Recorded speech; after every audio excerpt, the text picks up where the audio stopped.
बिस्मिल्लाहिर्रहमानिर्रहीम, अस्सलाम वालेकुम। अली सलमान जीटीवी के तमाम नाज़रीन को जी स्पोर्ट्स में खुश आमदीद कहता है, जहाँ पीर से लेकर जुमेरात तक रोज़ाना रात 11:05 पर हम इस महफिल को सजाते हैं आपके लिए और बात करते हैं उस दिन खेले जाने वाले मैचेस के बारे में या उस दिन से जुड़ी स्पोर्ट्स की खबरों के बारे में। और जैसा कि आपके इल्म है कि इस वक्त पाकिस्तान और साउथ अफ्रीका की टीमों के दरमियान सीरीज़ का पहला T20 मैच खेला जा रहा है डरबन में, और यहाँ पर ये मैच इस वक्त प्रोग्रेस में है और सरदस्ता जो है अब तक 183 रन स्कोर किए हैं साउथ अफ्रीका ने। इस मैच के हवाले से डिस्कस करेंगे, साथ साथ पाकिस्तान क्रिकेट को डिस्कस करेंगे। फ़खर जमान की इंजरी जो है वो अब जो है बहुत ज़्यादा सस्पिशियस हो चुकी है, क्योंकि एक जानिब पाकिस्तान क्रिकेट बोर्ड का ये कहना है कि फ़खर जमान चूँकि फिट नहीं है इसलिए पाकिस्तान के स्क्वाड का हिस्सा नहीं है, दूसरी जानिब वो जो है वो नेशनल T20 टूर्नामेंट में न सिर्फ शिरकत कर रहे हैं बल्कि ज़बरदस्त उन्होंने कैच भी लिया और अपनी फिटनेस को उन्होंने प्रूव भी किया है। इसके साथ साथ चैम्पियंस ट्रॉफी का क्या मुस्तकबिल होगा इसको भी आज के शो में डिस्कस करेंगे। मेरे साथ स्टूडियो में जो शख्सियत मौजूद हैं, ये FM 101 की बड़ी जानी मानी स्पोर्ट्स एंकर भी हैं और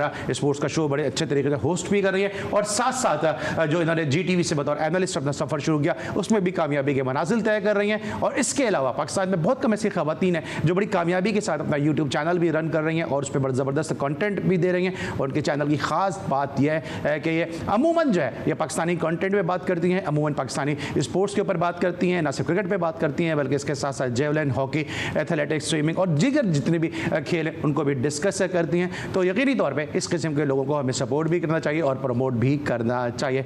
तो हमारे साथ मौजूद है जनाब एनो ज़हरा साहबा, इनको शो में खुश आमदीद कहते हैं। अस्सलाम वालेकुम, कैसे हैं आप? जी वालेकुम अस्सलाम, बेहद शुक्रिया। सबसे पहले आप इतना अच्छा इंट्रोडक्शन करवाते हैं कि वो क्या कहते हैं ना, ऐसा लगता है मैं हवाओं में हूँ।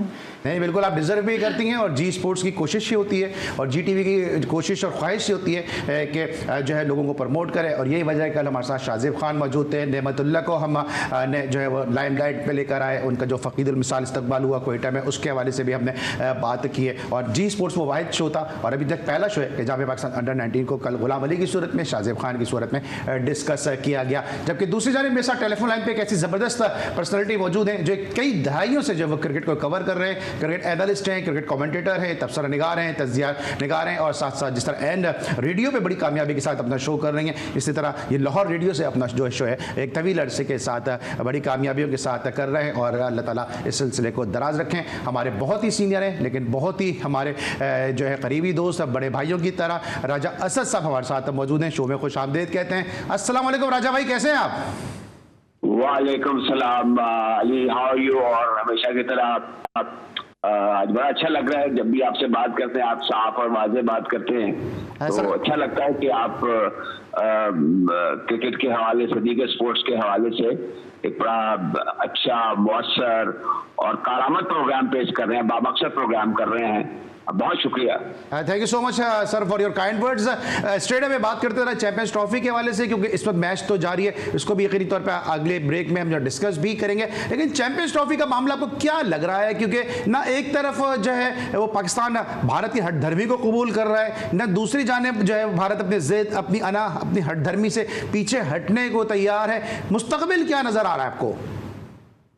अली, मुझे लगता है कि जो इंडिया का मीडिया है ना, ये बड़े झूठ बोल रहा है। कुछ तो उनके कुछ टीवी चैनल पर मैं खुद भी साथ था और खुद को कुछ तो मैंने देखा भी कि वो उल्टी सीधी बातें करते रहते हैं और उनका अपना एक आइडिया होता है कि इस तरीके से पाकिस्तान क्रिकेट को, पाकिस्तान क्रिकेट बोर्ड को डिमोरलाइज किया जाए, लेट डाउन किया जाए।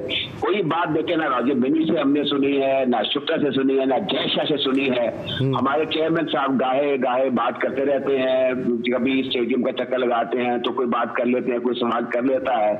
पाकिस्तान का मुझे लगता है, देखिए प्राइम मिनिस्टर साहब ने भी वाज़ेह तौर पर कन्वे कर दिया, ऑफिशियली ये बात हम तक भी पहुंच चुकी है, आपको वापसी पहुंच चुकी है कि हमारा मौक़िफ़ यही है कि ये टू वे ट्रैफिक होना चाहिए।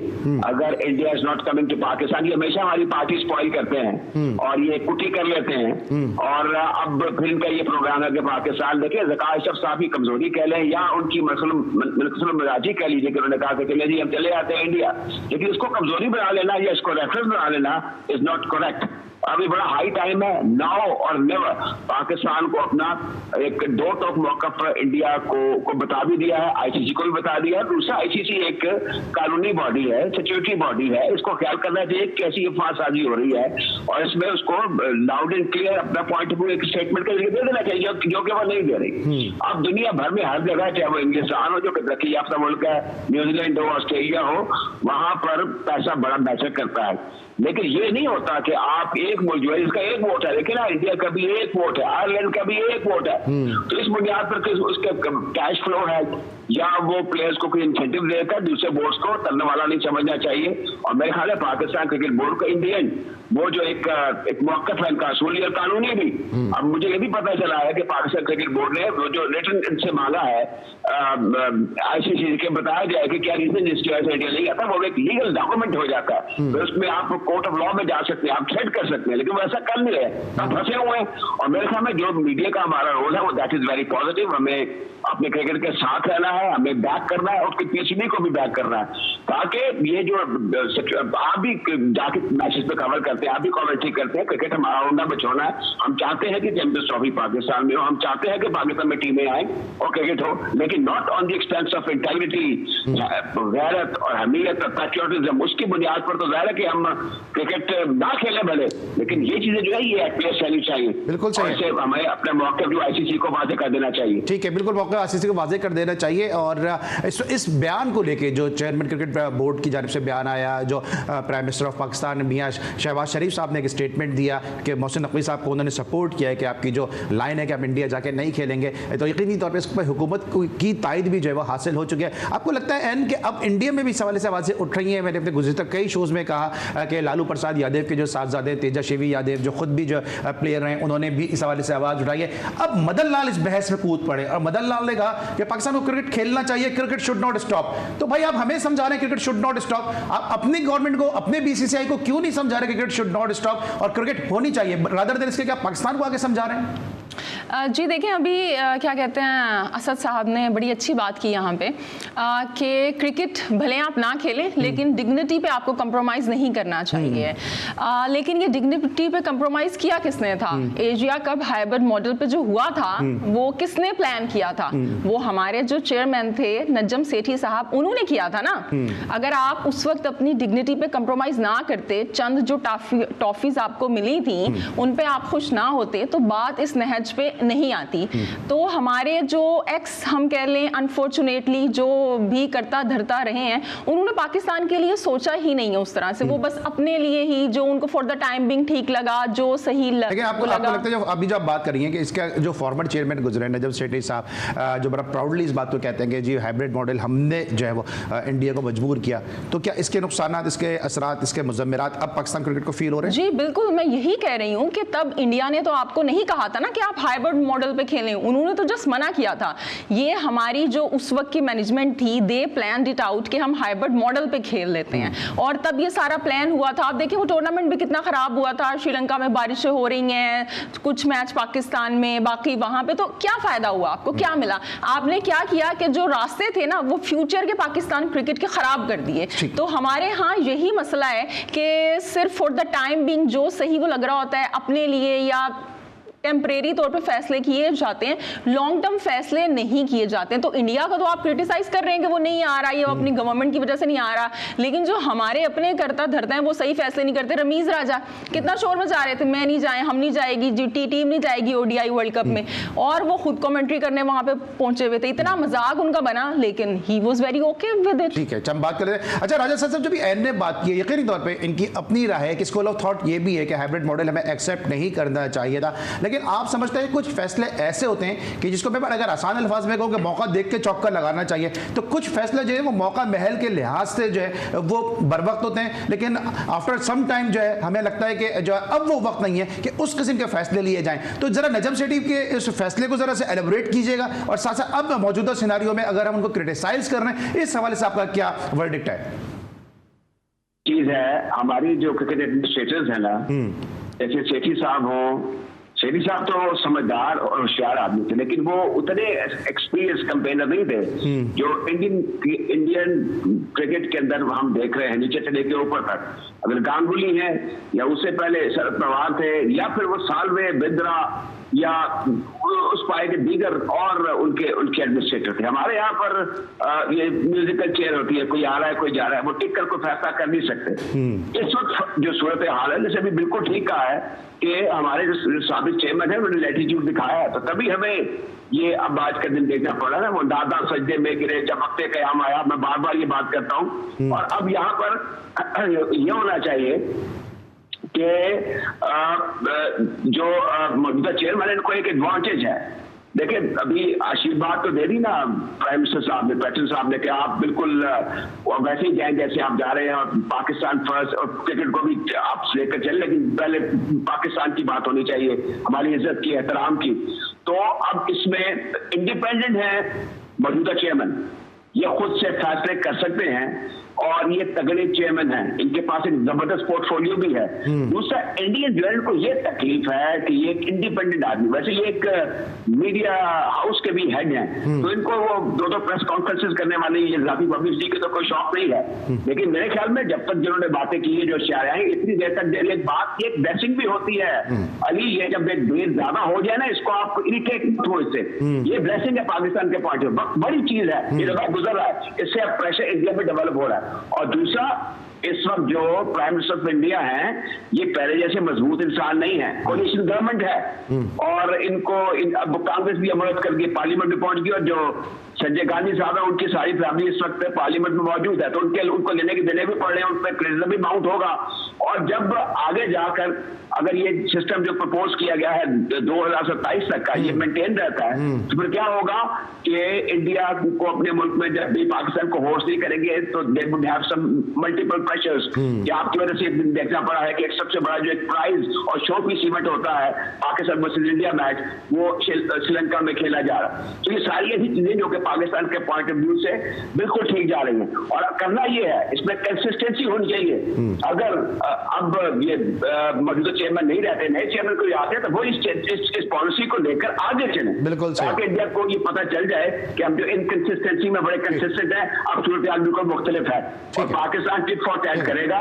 और इसमें आई मस्ट अप्रिशिएट कि पाकिस्तान की मीडिया अगर इस वक्त वही है जो कि होना चाहिए था, वो क्रिकेट के साथ, हमारी क्रिकेट के साथ हमें चलना होगा।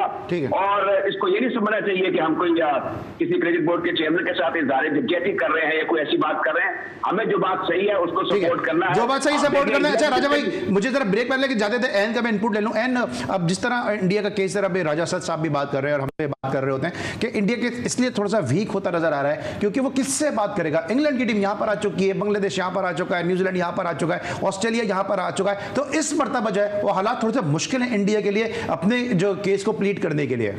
केस किसको प्लीड करना है इंडिया ने? कौन है चेयरमैन? आईसीसी को बताना है ना, आईसीसी को कौन चला रहा है? जेशा चला रहे हैं। और अगर आप ये इंग्लैंड बोर्ड की बात कर रहे हैं, ऑस्ट्रेलिया की बात कर रहे हैं, वो बेशक पाकिस्तान आ चुके हैं, लेकिन जो इंग्लैंड का बोर्ड है उसकी आपने स्टेटमेंट सुनी होगी, उसकी स्टेटमेंट से पता चल रहा है कि उन्होंने कहा कि डोमेस्टिक खिलाड़ी अब जो हमारी क्रिकेट है वो खेलेंगे, कोई लीग खेलने की इजाजत वो नहीं है, इंक्लूडिंग PSL। एग्जेम्पशन उन्होंने किसे दी? IPL को। तो जो IPL आपको इतना पैसा दे रही है, बायलैटरल सीरीज से वो इतना पैसा कमा रहे हैं, तो आई डोंट थिंक सो कि इंडिया का केस यहाँ पे कोई कमजोर हो रहा है, क्योंकि सिर्फ पाकिस्तान ऐसा बोर्ड है जो कि आईसीसी के रेवेन्यू पे सबसे ज्यादा डिपेंड करता है। ठीक है, और ये बात जो चेयरमैन साहब ने कहा कि और इस पे जो स्टैंप जो है सख्त कर दिए कि जनाब इंडिया के पैसों से जो पाकिस्तान क्रिकेट चल रही है, इस किस्म के जो सीधी स्टेटमेंट है वो रमीज राजा साहब देते नजर आए। और जरूर यकीनी सवाल से जो है उनसे भी बात करनी चाहिए कि आप इतनी जिम्मेदार पोस्ट पे बैठे हुए थे और आपने किस किस्म का स्टेटमेंट दिया, पाकिस्तान को जो है वो बैक फुट पे जो है उठा के रख दिया था अपने स्टेटमेंट के जरिए। ब्रेक लेंगे, वापस आएंगे, डिस्कस करेंगे पाकिस्तान वर्सेस साउथ अफ्रीका पहला T20 मैच, इसके साथ साथ पाकिस्तान क्रिकेट से जुड़े दीगर मामला। मिलते हैं छोटे से ब्रेक के बाद।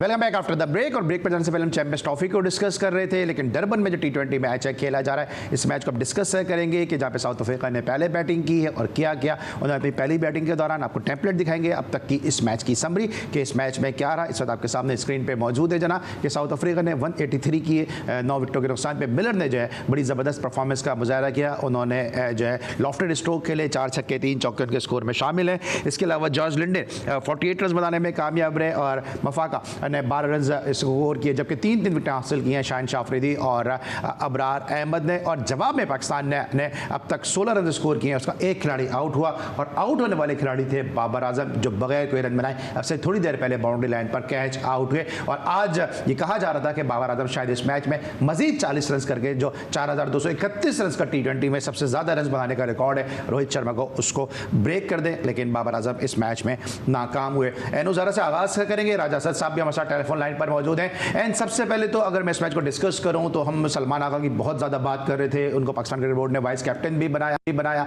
आज जब वो टीम का हिस्सा नहीं है तो कंसिस्टेंसी की जो बात करते हैं, कॉम्बिनेशन की बात करते हैं, आज एक मरतबा फिर जो है वो एक खिलाड़ी जिसको आप वाइस कैप्टन के तौर पर कैप्टन के तौर पर ग्रूम कर रहे हैं, उसको आपने बाहर बेंच कर दिया। लगता नहीं आपको कि कॉन्फिडेंस उसका और मोरल गिरेगा? नहीं, अगर उनका मोराल गिर भी जाए तो मसला कोई नहीं है, बस टीम पाकिस्तान ना गिरे, क्योंकि उन्होंने T20 के वो प्लेयर नहीं है। अगर आपने जिम्बाब्वे के खिलाफ T20 में वो देखा हो तो उनको कैप्टन बना दिया गया था। अब ये भी हमारी मैनेजमेंट की एक लंबी कहानी है कि जब उसको कैप्टन बनाया, लाइक वाइस कैप्टन बनाया, तभी वो अपना T20 का डेब्यू कर रहे हैं। तो मेरे ख्याल से तो इट्स ओके, जहांदाद अगर उनकी जगह खिला लेते वो ऑलराउंडर, वो ज़्यादा अच्छा था। और अभी तक की अगर आप मैच की बात करेंगे तो आप देख लें 28 पे 3 आउट थे और वहाँ पे किलर मिलर जो हैं, अच्छा वो पाकिस्तान के खिलाफ आए हैं, बीडिया के खिलाफ जो सीरीज हुई है उसमें जो हाईएस्ट स्कोर था इनका वो 36 था और वो 27 गेंदों पे बनाया था। और अब देखें 200 के स्ट्राइक रेट हमारी तो हिस्ट्री रही है ना कि अगर लैंगर ड्रॉप हो रहा है टीम सब रन करवा देते हैं, पॉन्टिंग से रन नहीं हो रहे रन करवा देते हैं, ग्रेग चैपल से रन नहीं हो रहे रन करवा देते हैं, हम इवन स्टुअर्ट ब्रॉड से रन करवा देते हैं, बेन हिल्फेनहॉस से रन करवा देते हैं, पैट सिनकॉक से रन करवा देते हैं, हम फैनी डिविलियर्स से रन करवा देते हैं। राजा सद साहब मुझसे ज्यादा हिस्ट्री जानते हैं, बहुत इन्होंने क्रिकेट कवर किया। सर हमारा तो ट्रेडिशन रहा है ना कि जो टीम से ड्रॉप होने वाला होता है बस वो पाकिस्तान से एक मैच खेल ले, फिर उसका कैरियर प्रोलॉन्ग हो जाता है। दिलचस्प बात कर रहे हैं आप। बात ये है कि आज भी देखें मुझे कप्तानी में बड़ा सुकून नजर आया। ये जो 9 विकेट की रफाकत हुई है जिसमें 42 रन बन गए, वो अवॉइड की जा सकती थी। फिर आखिरी ओवर भी आपने स्पिनर से करा लिया, उसको पहले आप कंज्यूम करवा सकते, सबके 4 ओवर आपने मुकम्मल करा लिया, तो स्पिनर का क्यों नहीं करवाया आपने? इनको ऊपर एडजस्ट कर लेते और एक फास्ट बॉलर को हारिस रऊफ के या किसी के भी एक फास्ट बॉलर के आप ओवर बचा रहे, उसको सीधे चक्के कम लगते हैं। तो मुझे एक तो कप्तानी कहता, दूसरा जो वाइस कप्तानी के बारे में बिल्कुल आपने सही कहा है कि वो चुनकर ऐसा खिलाड़ी जो है वाइस कप्तान मुकर्रर किया जाता है जिसकी ऑटोमेटिक सिलेक्शन हो, उसको आप कप्तान के तौर पे बना रहे होते हैं, संवार रहे होते हैं। तो ऐसे नहीं होता कि उसको आप सेट में पहले मैच में ड्रॉप कर दें। अब मुझे ये भी स्ट्रैटेजी समझ में नहीं आई। ये बात एक जब कप्तान भी होता है वो ऑटोमेटिक सिलेक्शन, या तो माइक ब्रेडले जैसा कप्तान हो, वैसा तो था नहीं। अब मैंने सलमान अली यादव को वैसे दूर से देखा हुआ, उसका एटीट्यूड देखा हुआ है, वो एक संजीदा क्रिकेटर हैं, यूजफुल क्रिकेटर हैं और वो बड़े अच्छे क्रिकेटर में तब्दील हो सकते हैं, लेकिन इसका बड़ा इन्हिसार इर्द गिर्द के माहौल पर होता है। अब ये जिस तरीके से हेड कोच या कप्तान को ट्रीट कर रहे हैं, खास तौर पर कप्तान की बड़ी न्यूसेंस होती है। आपको याद होगा कि कैसे तक कर रिजवान खुद भी इसका शिकार रहे हैं। इनको इंग्लैंड भी नहीं लेके गए थे, मतलब बाबर आजम सॉरी सरफराज, क्योंकि ये पता नहीं क्या खर्चे होते हैं, कहीं ऐसा ना हो जाए, कहीं वैसा ना हो जाए, तो ये कि कप्तान बन के मेरे ऊपर ना मुसलत हो जाए, ये बातें हो सकती हैं। तो क्या सलमान आगा का जो ड्रॉप होना है आज, वो भी इसी बात का शाखसाना हो सकता है या अंदेशा हो सकता है कि वो कैप्टन के तौर पे ग्रूम हो रहे हैं, वनडे में टेस्ट में उनकी परफॉर्मेंस अच्छी है, एक मौका मिला और पहले ही मैच में उनको ड्रॉप कर दिया? ये मुझे वैसे अजीब सा लगा। मैंने वैसे ही एक केस के अल्लाह करे ऐसा ना हो, क्योंकि ये भी हो सकता है नहीं कि इनको कोई फिटनेस का इशू हो या हेड कोच ने या फिर कप्तान ने खुद देखा हो कि नेट पे ठीक नहीं खेल रहे या इस मैच में बेहतर कॉम्बिनेशन की जरूरत है, लेकिन ये कोई तुक नजर नहीं आ रहा मुझे।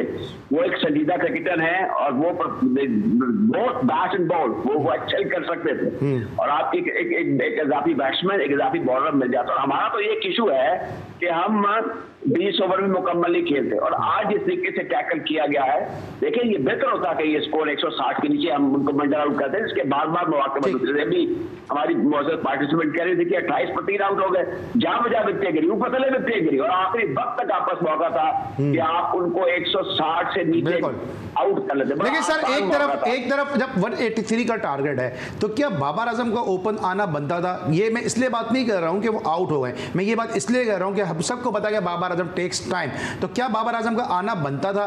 क्योंकि अभी रमीज राजा साहब फिर वो बाबर नामा पढ़ते हुए नजर आ रहे हैं। अभी उनका एक स्टेटमेंट भी आया ड्यूरिंग द कमेंट्री, भी उन्होंने कहा कि Pakistan cricket is in the right direction, Pakistan core is right, और इस तरह की बातें वो कमेंट्री में भी कर रहे हैं कि बाबर नामा वो पढ़ते नजर आ रहे हैं। तो आपको लगता है कि बाबर का आना बनता था? साइन जैसे प्लेयर को आपने फिर नीचे कर दिया है, कंसिस्टेंसी तो फिर नजर नहीं आ रही है आपके डिसीजन में।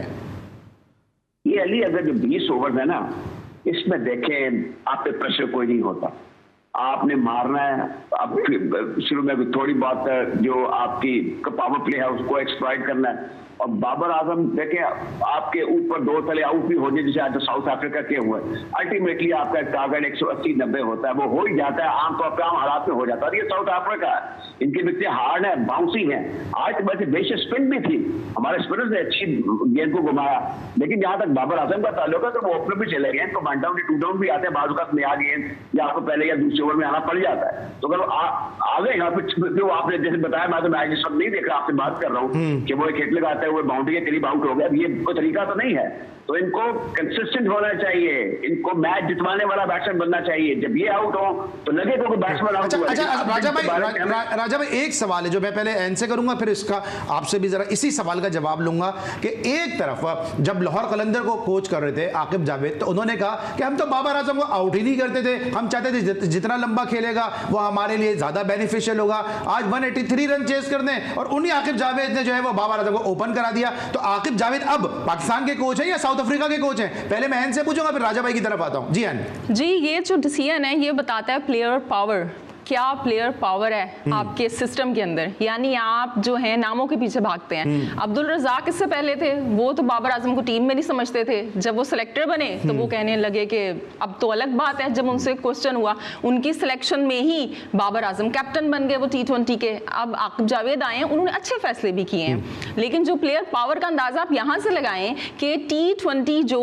वर्ल्ड कप है, आपको लग रहा है आकिब का फैसला नहीं है, प्लेयर पावर का फैसला है कि बाबर को ओपन कराना? पावर का फैसला है, वरना बाबर आजम जब आप आपको पता है कितने स्ट्रांग आए क्रिकेट बोर्ड के अंदर, अभी राजा भाई भी बताएंगे कितने स्ट्रांग आए, उनके आगे कोई चिड़िया पर नहीं मार पा रही है इस वक्त। मैं तो कह रही हूं कि बास फैसले उन्होंने बड़े अच्छे किए हैं, लेकिन जो जहां पे वो झुक गए हैं, बेंड हो गए हैं, मजबूर हो गए हैं, जो भी हो गया, मुझे नहीं पता क्या मजबूरी है, उस पर हम बात तो करेंगे ना।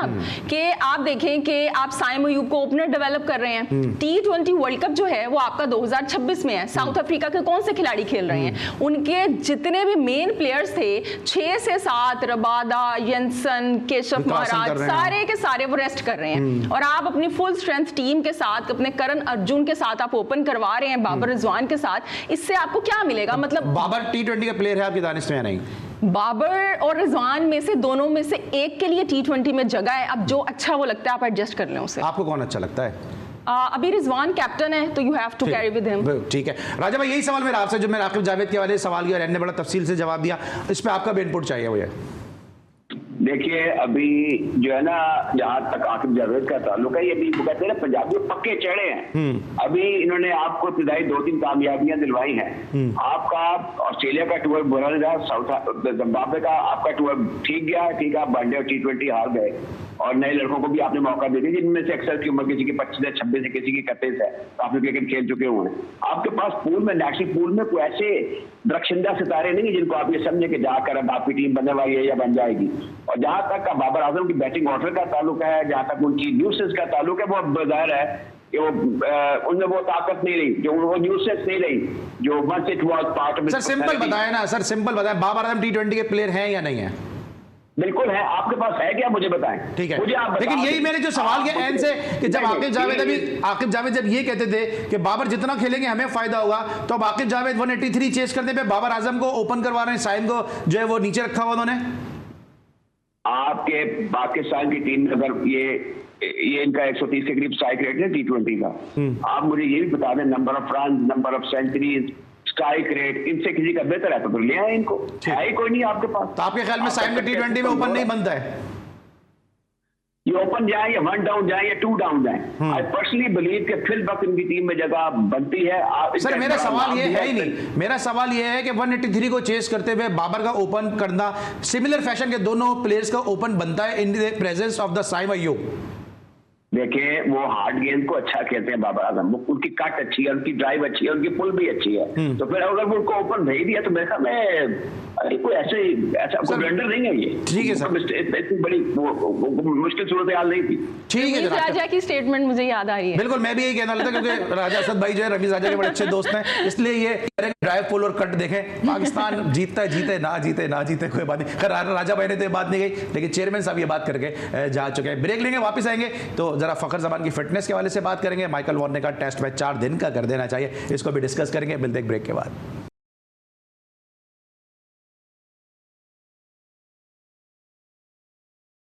Welcome back after the break. और ब्रेक पर जाने से पहले हम डिस्कस करते हैं Pakistan versus South Africa match को, कि जहां पे पाकिस्तान ने स्ट्रगल की और पाकिस्तान जो है जिस वक्त इब्तदाई जो उसके बैट्समैन है वो जल्दी आउट भी हुए हैं। लेकिन साथ साथ जी स्पोर्ट्स की कोशिश ये होती है कि जहाँ जहाँ स्पोर्ट्स हो उसको हम डिस्कस करें, ग्रास रूट स्पोर्ट्स को डिस्कस करें। यही वजह है कि जी स्पोर्ट्स की जो असल वजह शोहरत है वो यही है कि हम जो है ग्रास रूट स्पोर्ट्स को जो है वो लाइम लाइट पर लेकर आते हैं। वो प्लेयर जो सिलाई और सताइश की तमन्ना के बगैर परफॉर्मेंस देते हैं उनको हम वो स्क्रीन देते हैं जिससे उनकी परफॉर्मेंस जो है वो हाईलाइट हो। एक टूर्नामेंट खेला गया ना, मदर टीसा क्रिकेट टूर्नामेंट, जो क्रिश्चियन कम्युनिटी की टीमों के दरमियान कोयटा में खेला गया। इस हवाले से हम आपको प्रोग्राम के बिल्कुल एंड में एक रिपोर्ट भी दिखाएंगे कि जहां पे अफशा क्रिकेट क्लब ने क्रिश्चियन कंबाइंड की टीम को शिकस्त दे दी है। इस टूर्नामेंट का इनॉग्रल जो मैच था उसके हवाले से भी हमने रिपोर्ट तैयार की थी मुदस्सिर महमूद ने, और आज भी जो फाइनल मैच खेला गया इस हवाले से भी हम आपको अपडेट करेंगे। लेकिन बात हम कर रहे हैं जना पाकिस्तान क्रिकेट की, और एनु जहरा हमारे साथ मौजूद है। डोमेस्टिक पे इनकी भी बड़ी गहरी निगाह है। फखर जमान का क्या मसला है ये समझ नहीं आ रहा कि फखर जमान की तरफ जो कहते हैं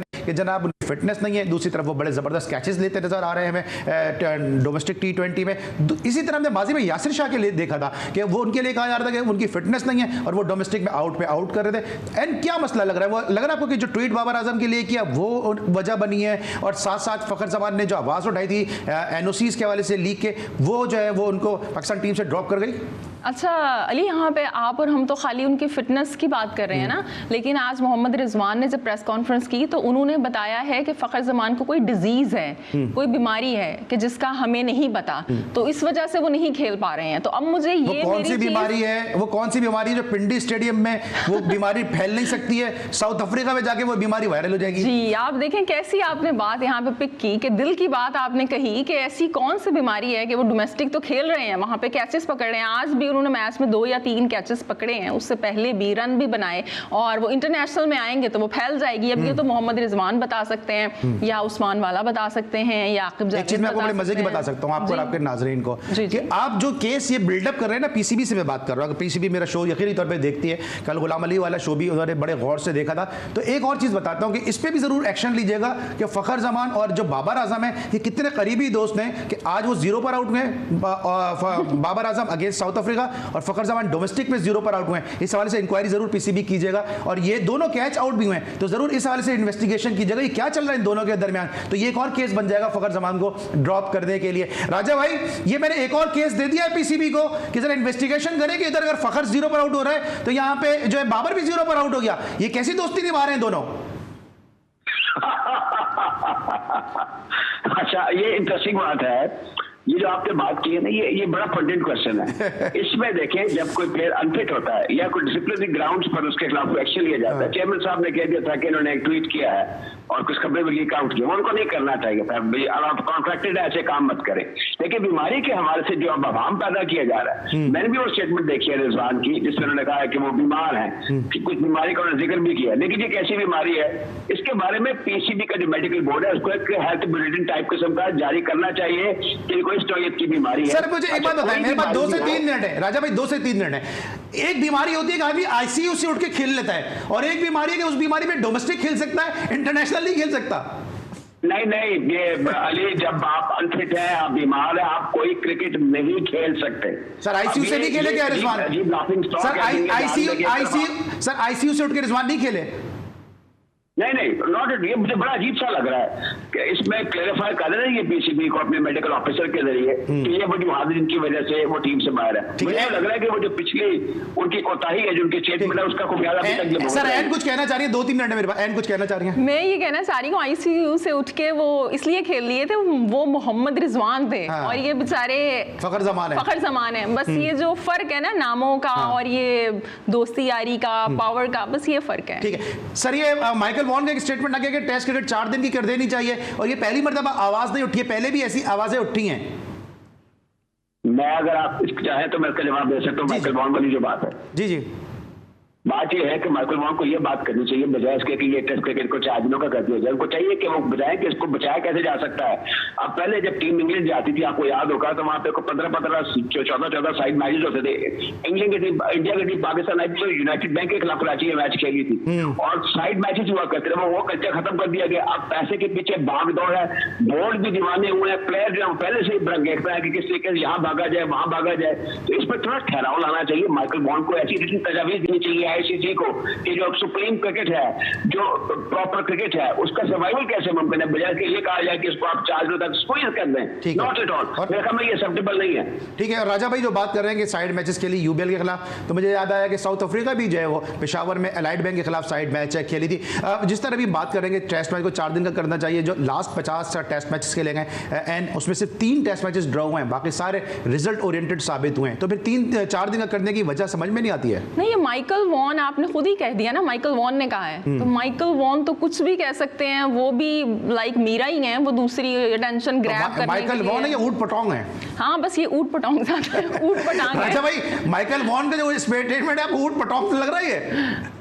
नहीं देखिए, ये हो गए नासिर हुसैन हो गए, अथर्टन हो गए, ये अक्सर औकात बात ठीक करते हैं। हाँ। लेकिन ये पता नहीं बात औकात हवा का रुख देख लेते हैं। अब देख रहे हैं कि आईपीएल है, अगर उस किस्म की बात की जाए जो कि मनी ओरिएंटेड हो, जो क्विक क्रिकेट के मुतालिक हो, जो व्हाइट बॉल क्रिकेट के मुतालिक हो, ऐसी बात की जाए। हालांकि इनको नहीं करनी चाहिए। इनका जो मुल्क है ये मुय्यद है, फाउंडर है टेस्ट क्रिकेट का। इनके दरमियान 1877 में पहला टेस्ट मैच होता है ऑस्ट्रेलिया के खिलाफ, तो इनको तो उसको बचाना चाहिए, उसके लिए इकदाम पर जोर देने चाहिए। और मुझे अब ये आपको मैं बता रहा हूँ बात कि आईसीसी में बात चल रही है कि एक फंड कायम किया जाए और जो टेस्ट क्रिकेट खेलने वाले खिलाड़ी हैं उनको भी अब लाखों रुपए दिए जाएं T20 क्रिकेट की तरह, ताकि वो इस खेल को सीरियसली ले और अपने मुल्क को रिप्रेजेंट करें। तो उसके बचाव के लिए कुछ प्रपोजल अंडर कंसिडरेशन है at the high office of the chairman ICC. ठीक है sir, thank you so much and thank you so much Raja Sahab, हमारे साथ आप शो का हिस्सा थे। आज हमने पाकिस्तान क्रिकेट को डिस्कस किया, लेकिन जी स्पोर्ट्स का एक खासा ये भी है कि जी स्पोर्ट्स ग्रास रूट स्पोर्ट्स को भी कवर करता है और यही वजह है कि गुज़िश्ता चंद हफ्ते कबल जो है वो